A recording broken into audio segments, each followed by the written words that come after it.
Alright, showtime, a-holes.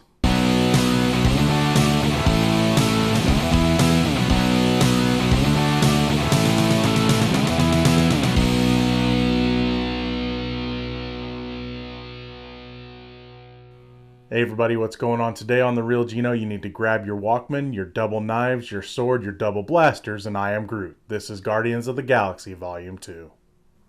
After their last mission goes south, the Guardians are attacked by, and this is their words, the douchebag Sovereign after Rocket, let's just say, changes the deal between them. As they are on the run, they are rescued by someone from Star-Lord's past. Look, before I begin, I'll just say that I'll do my best not to spoil too much of this movie. That being said, since a few secrets are revealed right at the beginning of the movie and play a big part of the plot, it might be hard to avoid everything. To begin, let me just get my complaints out of the way first. My main complaint, as it seems to be with a lot of Marvel movies, is the villains.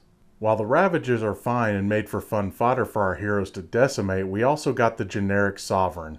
While they made for some good humor for our heroes at times, at no time did they really feel like a threat. And that brings us to the real villain, which I won't spoil in case you have been avoiding the movie's trailers. While the villain did have some personality, is interestingly cold-hearted, and has a link to one of the characters, their agenda was the same boring takeover/destroy the universe stuff that has been happening way too often in these movies. I'm at a point now that I would rather see smaller stories happen to our characters instead. My last complaint is that while I enjoyed most of the humor in this movie, I felt at times it got a little too ridiculous at the wrong times. Sometimes that ridiculousness worked, but other times it didn't. Now that those things are out of the way, I can tell you that despite the issues that I just mentioned, I still had a really fun time watching this movie. As in the first one, it's the humor, fun characters, and the music that really makes it work.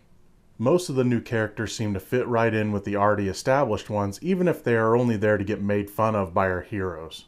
Rocket is still by far my favorite of the bunch, but as in the first movie, Dave Bautista as Drax still stands out with his humorous performance as well. While we didn't get to see everything in the trailers, I felt that they did spoil a lot of Baby Groot's fun moments in the movie, and that's kind of unfortunate. And just like in the first one, the music that is played throughout has a lot of effect on the overall feel and atmosphere of the entire story. The main theme of this sequel is family and family issues. Star-Lord still wonders who his father is and why he left his mother behind. Gamora and Nebula are still at odds. Nebula still wants to destroy her father Thanos. Rocket is stubborn about getting close to his friends, and Yondu is dealing with some personal issues as well that I'm not going to spoil for you. Most of this stuff worked pretty well in the context of the movie, and despite any issues that I may have had with any of it, they still have at least earned the right to use the word family, unlike other movies I know. When the action happens, for the most part, it's pretty fun and flashy. My favorite scenes involve Rocket setting traps for the Ravagers in the forest, and Yondu really getting to show what he's made of in an escape scene. Man, that freaking arrow is cool. And of course, this is a Marvel movie, so as always, don't make a stupid ass decision and leave before the credits have finished. This time, it would be a 5-time stupid ass decision.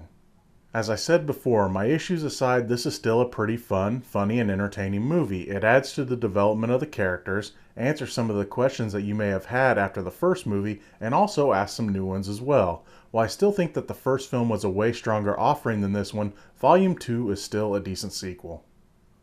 As always, thank you so much for watching. What did you think of Guardians of the Galaxy Volume 2? Did it live up to your expectations? Did you not like it as much as the first one? Or did you like it just the same? Feel free to comment on it down in the section below. But remember, it's only just one guy's opinion. I'm Gino Reynolds from The Real Gino. I am Groot.